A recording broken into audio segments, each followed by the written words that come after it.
ये इतिहास रहा है कि अक्सर विकास की दौड़ में भाग रहे देश प्रकृति को बहुत पीछे छोड़ देते हैं। लेकिन मोदी सरकार में एक तरफ भारत ने प्रगति के नए कीर्तिमान भी बनाए और दूसरी तरफ प्रकृति को सहेज कर भी रखा।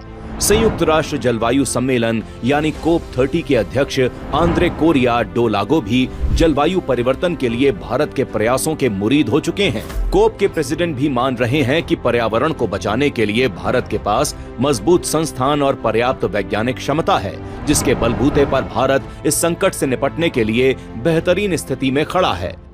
मोदी सरकार में आज भारत के जंगल सिर्फ कागजों में नहीं बल्कि हकीकत में बढ़ रहे हैं। 400 नगर वन, 200 नगर वाटिकाएं गांव और शहरों में भारत के हरित भविष्य की नींव रख रहे हैं।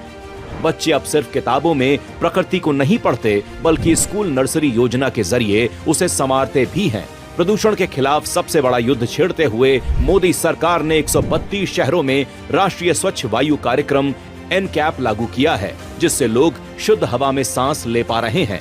और भारत के 10 खूबसूरत समुद्री तटों को प्रतिष्ठित ब्लू फ्लैग सर्टिफिकेट भी मिल चुका है।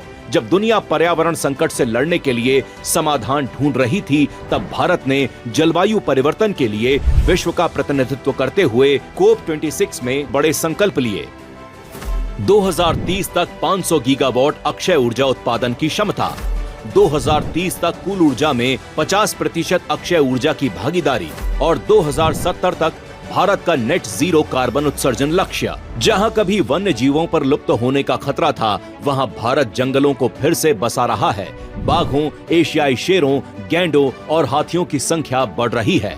भारत की नदियों और झीलों को बचाने का मिशन लेकर चल रही मोदी सरकार जल संरक्षण में भी दुनिया को राह दिखा रही है।